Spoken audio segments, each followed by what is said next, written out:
Your story takes place in the Kamakura period, a time when Japan is ruled by the shogunate and the samurai class holds real power. Life is structured, disciplined, and shaped by duty. The emperor still exists in Kyoto, but political control belongs to the shogun in Kamakura, whose military government manages everything from land distribution to regional security. Every province is watched over by samurai families who serve as both administrators and protectors. Their responsibilities include managing villages, collecting taxes, and maintaining order. In return, they receive land or income from the shogunate. This system creates a society where loyalty is the foundation of daily life. The world around you is practical rather than luxurious. Roads connect distant regions, temples offer guidance, and small fortifications house retainers loyal to their local lords. Training grounds, farmland, and forests surround your estate. The people around you, warriors, servants, and farmers, give you your first glimpse into the life you are expected to grow into. Your birth marks the beginning of a path already chosen for you, the path of a future samurai.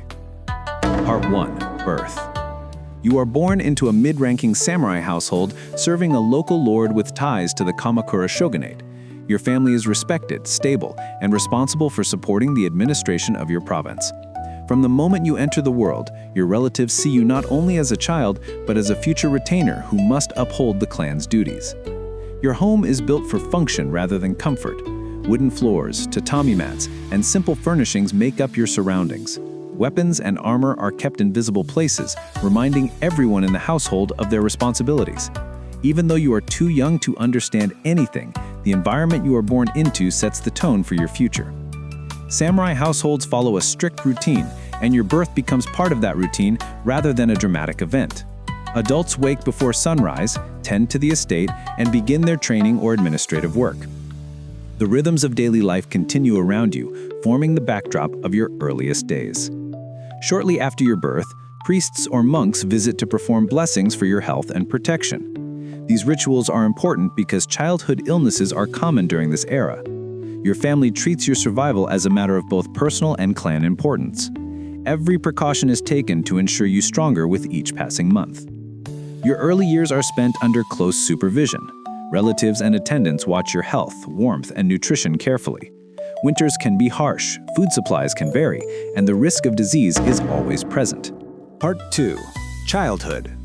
Your childhood as a samurai is shaped by structure from the very beginning.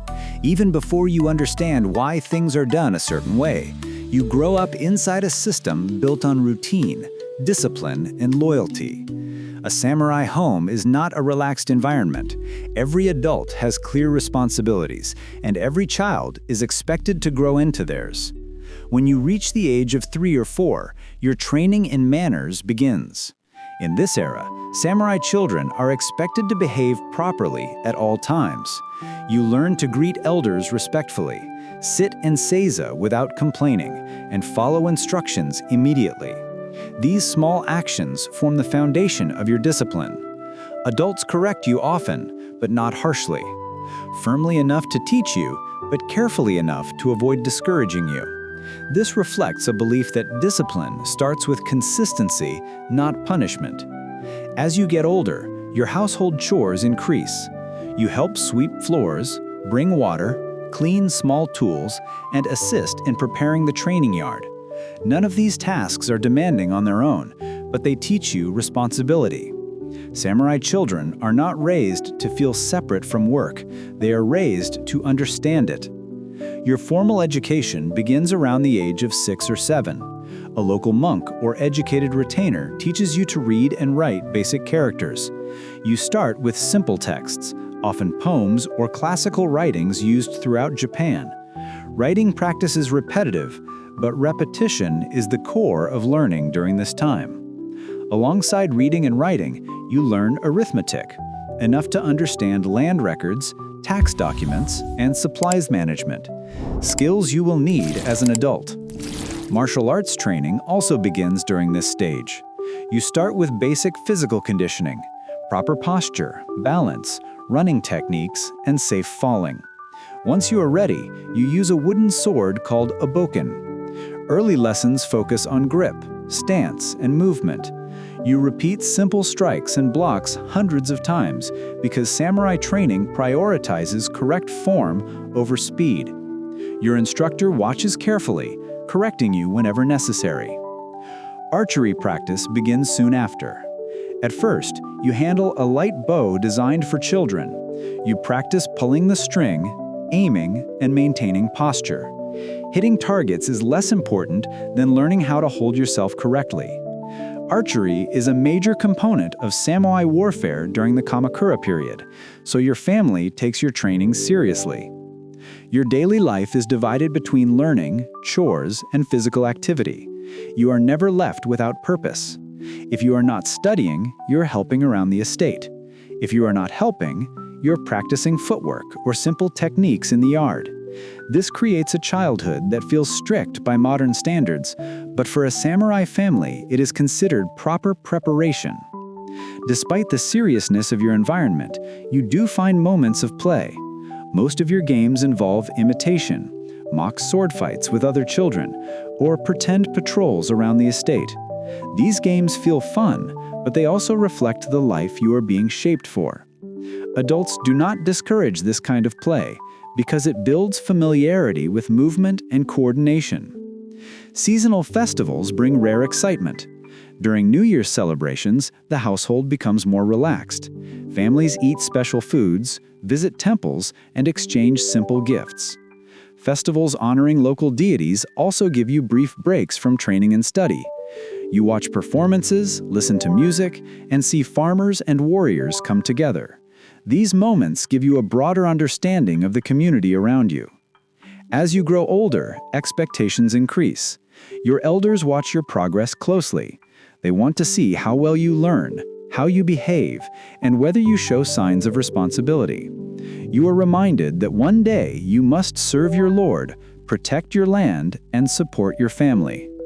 This constant awareness shapes your mindset long before adulthood. By the time you reach the end of your childhood, you already understand the basic structure of samurai life. You know how to behave in formal settings, how to read and write, how to practice martial techniques, and how to support the household. You do not yet have the strength or experience of an adult, but you have the foundation expected of every samurai child.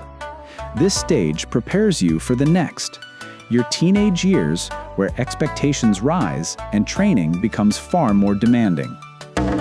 Part 3. Teenage. Your teenage years mark the point where childhood discipline turns into real samurai training.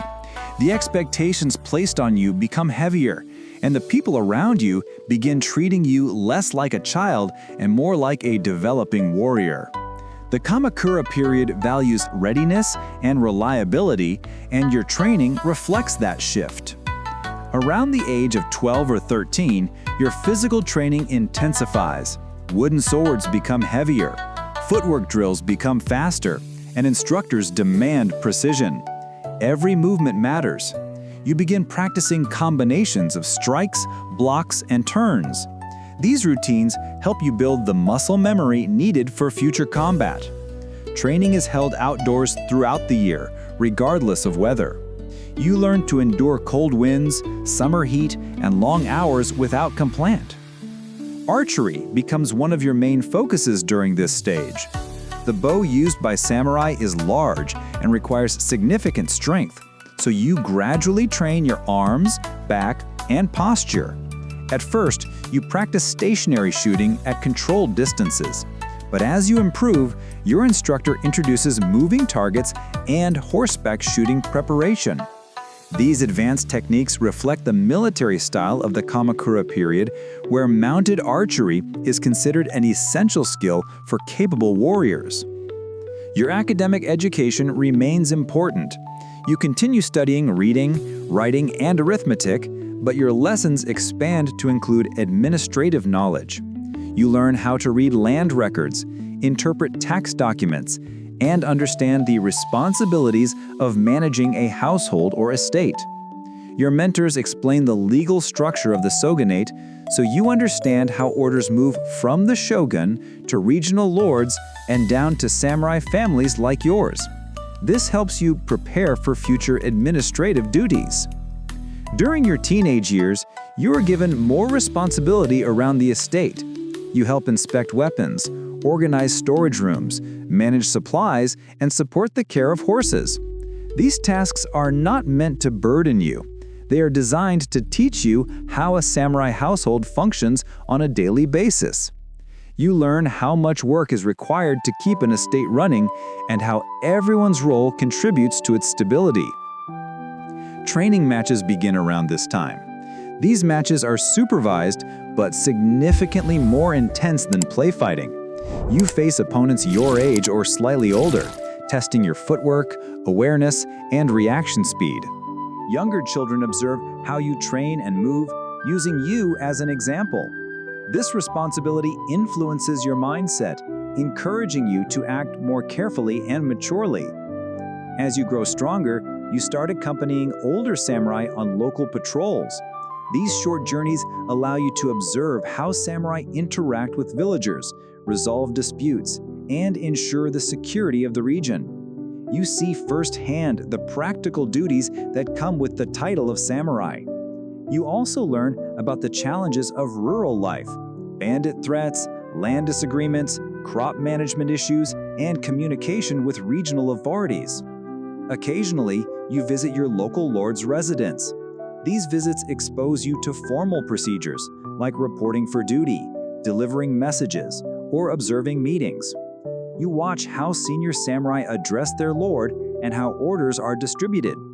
These experiences teach you about hierarchy and remind you that samurai duties extend far beyond combat. Physical conditioning becomes a daily requirement during your teenage years. You run long distances, lift weighted training tools, practice balance drills, and perform repetitive movements designed to strengthen your core muscles.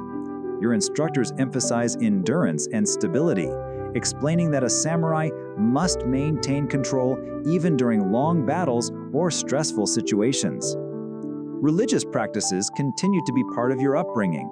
You visit temples, participate in rituals, and meet monks who offer teachings about discipline and clarity. These visits help maintain balance in your strict lifestyle and remind you of the spiritual side of samurai culture. By the time you reach the end of your teenage years, you are no longer treated as a developing youth. You stand taller, move with purpose, and possess the foundation of a trained warrior. You understand the responsibilities you will soon carry: administration, protection, loyalty, and the well-being of your household. Part 4. Adulthood and Marriage. Adulthood marks your transition from a trainee to a fully responsible samurai. By this stage, you have the physical strength, discipline, and knowledge expected of someone who must serve their lord and maintain the stability of your household. The expectations placed on you increase immediately. You are no longer shielded from responsibilities. You are expected to carry them. Your duties begin with administrative work. Samurai in the Kamakura period are not only fighters, but also managers of land. You help oversee farming activities, ensure accurate collection of taxes, and monitor the condition of fields during different seasons.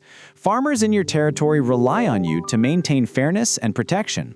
Disputes over land boundaries, crop damage, or water usage often reach you before they go to higher authorities. You learn to listen carefully, make decisions based on local rules, and maintain peace within your domain. Military service remains a central part of your life. You continue your training in swordsmanship, archery, and horseback riding, but now it is your responsibility, not something others supervise constantly. You sharpen your weapons, maintain your armor, and stay prepared for sudden deployments. Local patrols become a regular part of your routine. You move through forests, villages, and roads, checking for signs of bandits or suspicious activity. These tasks remind you that the safety of your land depends on steady vigilance. You are also called to attend gatherings at your lord's residence. These meetings involve discussions on political matters, regional conflicts, and shogunate instructions. You stand among other samurai, listening to orders and contributing when necessary. You observe how decisions are made, how alliances are handled, and how loyalty is expected in every situation. These experiences help you understand the broader structure that your clan operates within. Your role at home also evolves. You begin mentoring younger samurai, teaching them the training routines you once practiced. You correct their stances, explain the purpose of drills, and guide them through the early stages of their development. This responsibility helps solidify your reputation as a reliable member of the household. Marriage becomes an important part of your adult life, though it is rarely based on personal choice. Marriages in the Kamakura period are arranged to strengthen alliances between families. Your spouse's family may offer political support, shared resources, or mutual protection. The union helps reinforce your clan's position within the region. Your personal feelings are secondary to the agreement, but both families view the union as a practical step towards stability. Life with your spouse is structured and respectful. You share responsibilities related to managing the household. Your spouse oversees domestic affairs, food supplies, and the well-being of servants. You handle external duties, protection, and administrative work. The relationship functions as a partnership aimed at maintaining the estate efficiently. Over time, mutual trust develops, built through shared routines and responsibilities. Children eventually enter your life. Their arrival brings new expectations. You must now ensure that the next generation receives the same discipline and training you experienced. You observe their progress carefully, support their education, and introduce them to martial skills as soon as they are old enough. Your role shifts from student to teacher, continuing the cycle that your family has followed for generations. Religious practice remains consistent throughout your adulthood. You visit temples during important seasons, seek guidance from monks, and participate in rituals meant to protect your land and household. These practices give balance to your demanding lifestyle and serve as moments of reflection. As the years pass, your reputation grows. People in your region recognize your reliability, discipline, and fairness. You become someone your lord can trust with important duties. Whether it involves representing your clan at a meeting, resolving a dispute, or preparing for military action, you handle each responsibility with the experience gained over years of training. By the time you reach the later stages of adulthood, you have become a stable pillar of your household. You have fulfilled the roles expected of you: warrior, administrator, mentor, husband, and father. The next phase of your life will focus on guiding the clan, preparing the next generation, and eventually facing the final chapter of every samurai's journey. Part 5. Death and Legacy. As you grow older, your responsibilities shift once again. You are no longer the young warrior who trains daily with the same intensity. Instead, you focus more on guiding your household, supporting your children, and ensuring that the estate remains stable. Your physical abilities may slow slightly, but your experience and judgment become your strongest tools.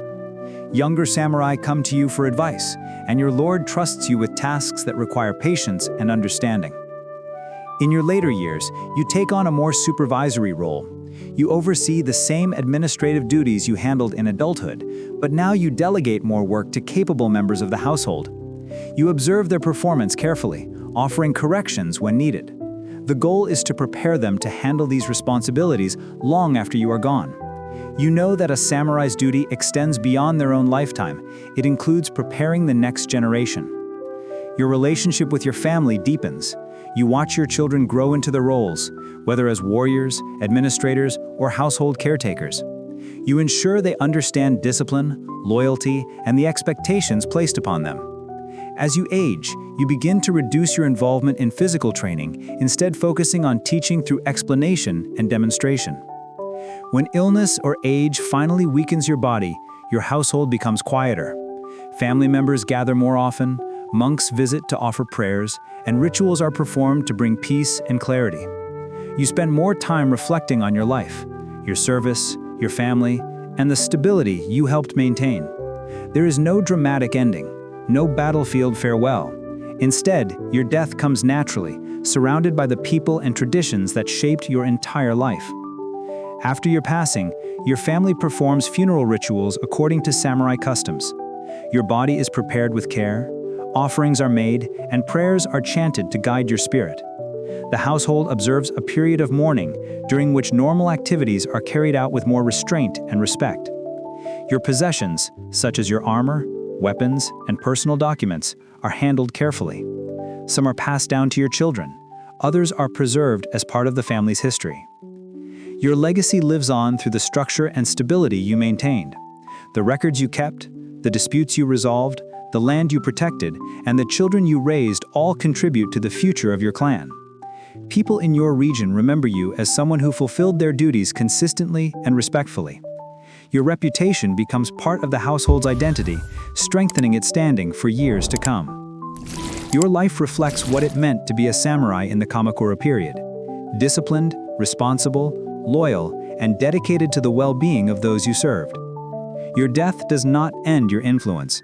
It becomes a chapter in the ongoing story of your family, a reminder of the standards they must uphold. Through them, your legacy continues.